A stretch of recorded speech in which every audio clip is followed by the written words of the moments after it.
Olá, investidores e investidoras. Nesse vídeo a gente vai acompanhar o relatório do GGRC11, né? E a gente vai ver os pontos importantes. Lembrando que esse vídeo não é a recomendação nem de compra nem de venda, é para fins didáticos, tá?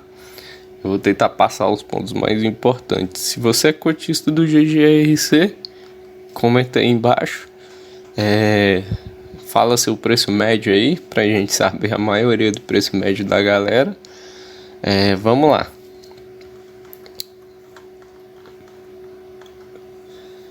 Então, o GGRC, ele tem por finalidade locações atípicas, né?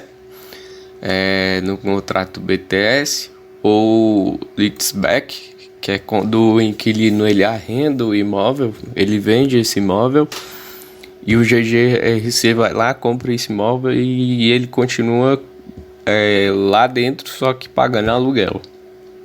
Para dar uma resumida para vocês, para quem não conhece o GGRC, é a carteira.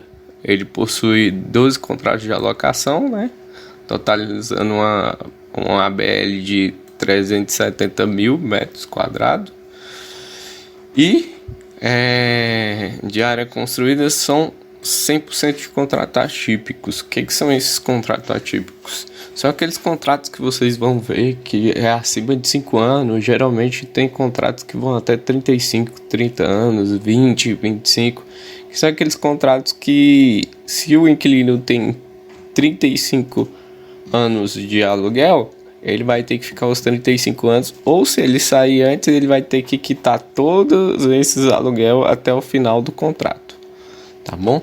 Qualquer coisa, se vocês quiserem, depois eu gravo um vídeo explicando sobre contrato atípico e contrato típico. A gestão desse fundo é administrada pela Agros Capital, a administradora e distribuidora é a Capital, e a escrituradora é a Vox, que são esses três aqui. Informações do fundo, né? O fundo é novo, tem apenas aí 5 anos, a gente está em 2022, ele tem 5 anos, abril de 2017. A quantidade de cotas que ele tem é 7.758.429. O valor da cota está avaliado em 124. O patrimônio líquido está em 969 milhões. Valor de mercado, a cotação dele hoje para você comprar 129. Valor do mercado, ele está sendo negociado a um valor de 931. O que é esse valor de mercado aqui que ele fala? É o valor da cota que ele vale hoje vezes a quantidade de cotas. Então, se a gente observar, a cota, o VP dele, que é o valor patrimonial, está valendo 124. Só que o mercado está pagando 120 nele. Então, ele está com deságio, né? A gente fala que é o deságio. Número de cotistas, a gente tem 101 mil cotistas. Código de negociação na B3, GGRC11. Volume mensal, no caso 27 milhões. Ele tem uma liquidez boa. Taxa de administração, que é um pouquinho alta, que é de 1,10% ao ano. Mas eu não me importo tanto com isso, eu me importo mais com a questão dos rendimentos, né? Porque se a gestora consegue entregar um resultado bastante, vamos dizer, robusto, é porque ela faz um trabalho bom. A distribuição mensal, ele só passou 4 emissões, né? O dividendo desse mês foi de R$1,02. Ele teve 100% dos pregões. A média dos contratos vence daqui 6 anos. E tem 370 mil metros quadrados, que eu citei lá em cima. O gestor ele faz alguns comentários, né? Vou pegar os mais importantes aqui. Que o fundo ele teve aumento nas despesas, a gente vai ver lá na DRE lá embaixo. Tudo em relação a uma auditoria anual pela KPMG e em relação à venda dos ativos, porque esse fundo vendeu alguns imóveis, né? Ele vendeu alguns imóveis agora. Aqui ele fala de uma assembleia, né? Que eles vão convocar. Mas aí eu vou deixar o link aqui na descrição para vocês darem uma lida com calma. O patrimônio teve um ponto negativo aqui, né? A variação do fundo teve uma variação negativa. Muito por conta da venda dos imóveis que ele cita lá em cima, né? Que ele vendeu 3 imóveis e tem um que tá tendo um problema judicial, que é com a Covolan, que a gente vai citar lá embaixo. Eles botam um parágrafo sobre isso. Mas muito por conta da venda, né? Acho que de ponto aqui mais importantes são esses. Aqui ele fala, no caso, o desinvestimento, né? Que foi a venda dos 3 imóveis aqui, ó. 3 imóveis vendidos pelo fundo. Que foram eles o da Nicei e o Coprobras, né? Que ele vendeu. O fundo recebeu um valor de 71 milhões. O lucro desta tranche será apurado e distribuído no segundo semestre de 2022. Então a gente vai ter um incremento no segundo semestre. A gente tem que ficar muito ligado, porque isso aí vai ser um não recorrente. É aquela renda que não faz parte do fundo, ela vem esporadicamente, né? Então a gente não pode olhar o dividend yield por causa disso, os rendimentos por causa disso. Também tem o pagamento da terceira tranche, né? Que foi o imóvel da Americanas que eles compraram. Que no caso agora, como eles fizeram o pagamento, ele vai ter direito a 79,64% do aluguel, que é equivalente a um valor de 1.509.000. Isso aqui funciona como que o fundo vende o imóvel, né? E vai pagando.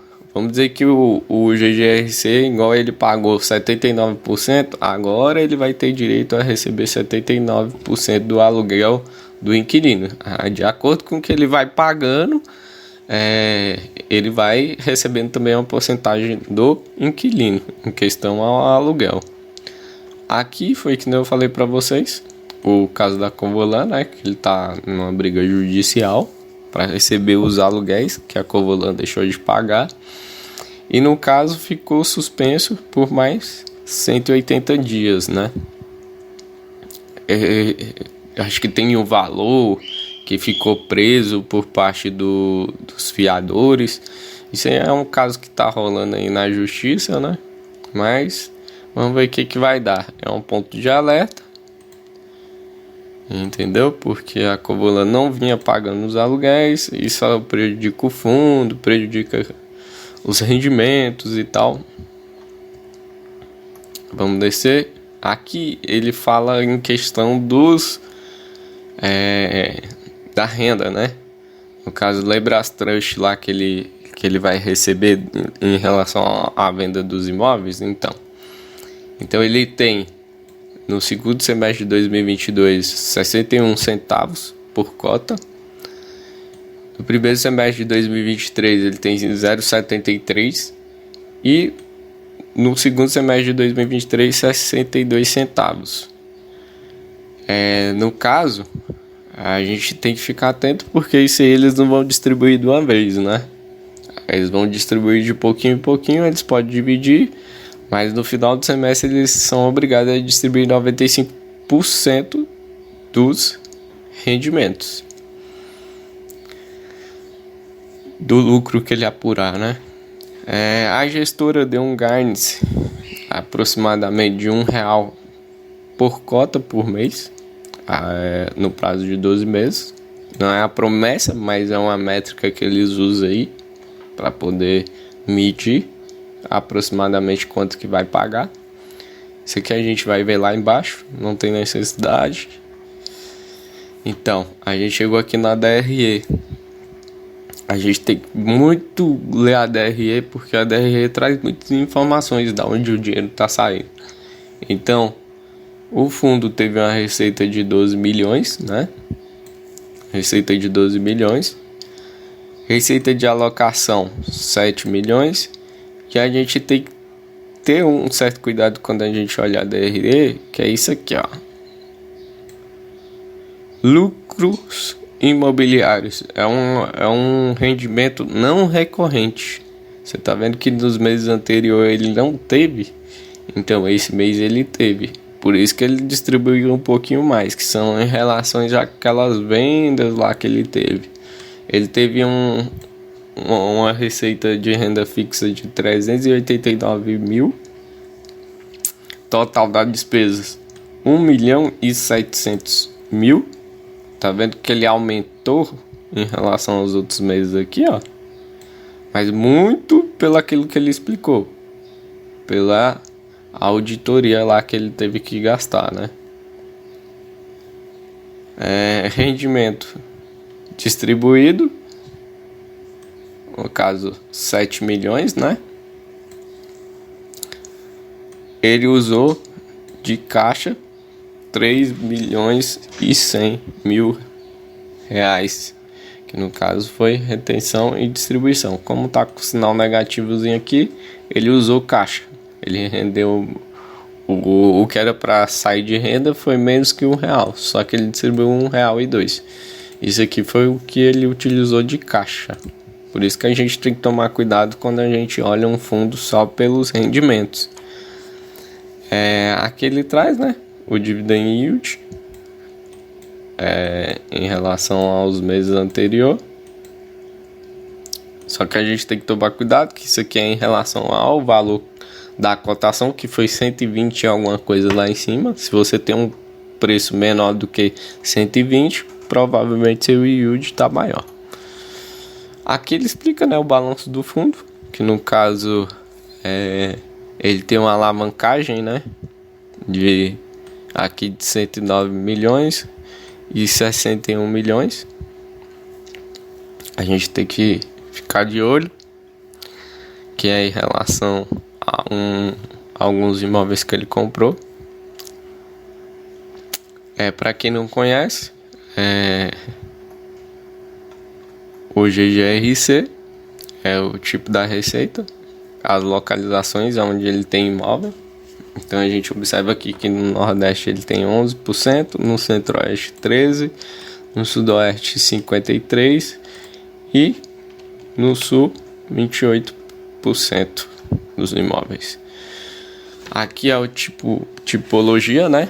Que o GGRC ele tem imóveis logístico e industrial. A grande maioria dele é logístico, mas está ali metade. Aqui, ramo de atividade, ele tem comércio varejista, metalúrgica, alimentos e bebidas, têxtil, química, petroquímica, papel celulose, agronegócio. A gente tem a maioria dos reajustes IPCA, uma parte ali INPC e uma parte IGPM, que são bem pequenas as duas. Os contratos de aluguel, não tem muito que se preocupar agora. Os 29% só vence lá para 2025, não é uma coisa para se preocupar. Aqui são os imóveis dele, né? Os galpões logísticos, imóveis industriais que ele tem ali. Então ele tem, como ele tem 18 imóveis, ele tem 6 industriais, mais 2 industrial aqui, 8 industriais e 10 logísticos. Aqui são os locatários dele, né? Já atualizado com a venda lá que eles fizeram de alguns. Ele tinha 21 imóveis, né? Como ele vendeu 3, ele tá só com 18 agora. E aí você vem a pergunta: tá barato? Tá caro, Kesler? Eu vou ver algumas informações aqui, que no caso sobre o GGRC, pra gente ver se ele tá barato ou tá caro. Lá no relatório, porque o preço tá diferente da data que eu tô gravando hoje, então ele tá sendo cotado hoje a 121,5. Se a gente pegar todos os rendimentos ali, tirar o que a gente recebeu nos 12 meses, aí vai dar um yield de 8,67, né?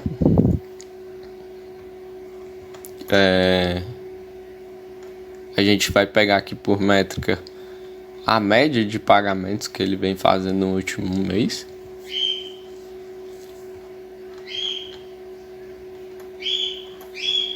Então, a gente tem que fazer o seguinte cálculo. Eu faço pela métrica do seguinte: entra aqui no site do Tesouro Direto.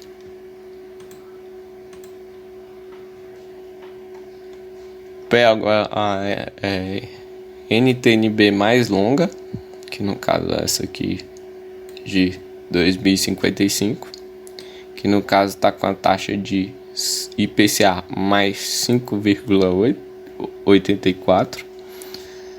E eu uso essa tabelinha aqui que eu montei para mim, que no caso o que ela vai fazer? A gente vai botar o valor da ETNB aqui, ó, 5,84. Vamos se basear nela. Quanto que você quer sofrer de risco? Geralmente a galera bota 2%, né? Eu gosto de trabalhar ali com 2,5%. No caso, para me sofrer risco, tem que ser acima de 2,5%. Esqueci de explicar para vocês. No caso, o IPCA a gente não leva por conta, porque os contratos do imóvel são ajustados pelo IPCA, né? A gente leva em consideração só essa última taxa aqui. Então a gente vai colocar aqui, ó, 5,84. Quanto que você quer sofrer risco para ganhar isso? Porque na ETNB a gente sabe que a gente vai ganhar isso no final. Então a gente tem que ganhar um prêmio em cima disso, né? Então a gente vai calcular uma taxa que a gente quer sofrer um risco. Qual foi o yield mensal? Que no caso ele pagou. No caso vamos colocar aqui R$1, né? Que no caso é o guidance que ele prometeu que vai pagar. Prometeu não, né? Que ele fez uma projeção. Qual a cotação dele hoje? Vamos ver aqui. 121,5. Então a gente vai jogar aqui, ó, 121,5, que é o preço inicial dele.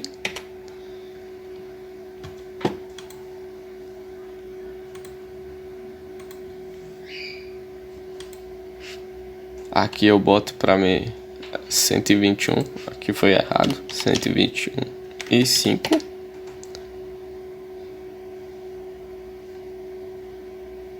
No caso, para uma taxa de 2,5, ela não tá compensável.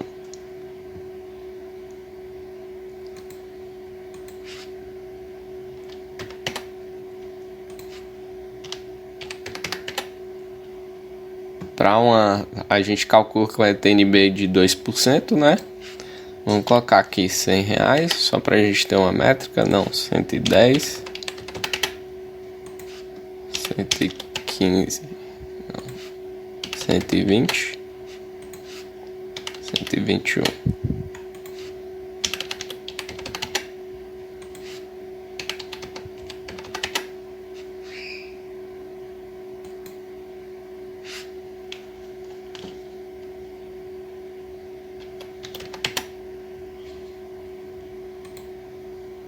Então, o que eu achei aqui? No caso, o GGRC, para quem quer ganhar uma taxa ali de 2% na ETNB, acima da ETNB, no caso o preço teto que ele pode pagar até 153, né? Eu vou explicar aqui a tabela para vocês, mas deixa eu só corrigir aqui, ó. Quem quer ganhar 4% em cima da TNB mais longa, hoje, ó, vai negociar ele a um preço de quanto? O preço teto aqui, no caso para mim, se eu quero negociar uma TNB de 4%, que no caso dá um retorno de 9,84, no valor de R$ 121,95. O que é essa tabela aqui? É porque nesse lado ele faz a contagem em real, a cada R$1. E aqui eu consigo ir por centavos. Então, quando eu coloco aqui, ó, quem quer negociar a 4% com retorno de 9, que dá 4% em cima da ETNB mais longa, né? Eu teria que comprar esse fundo até R$ 121,95, tá? E é isso. Acho que depende. Se você perguntar para mim se tá caro ou tá barato, depende do que você quer ganhar em cima desse fundo.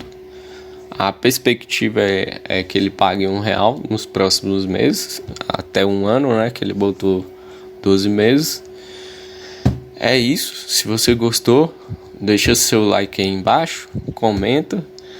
Se tem algum comentário a fazer, coloca aí embaixo também. Eu vou deixar o link do relatório na descrição, tá bom? E até a próxima. Valeu!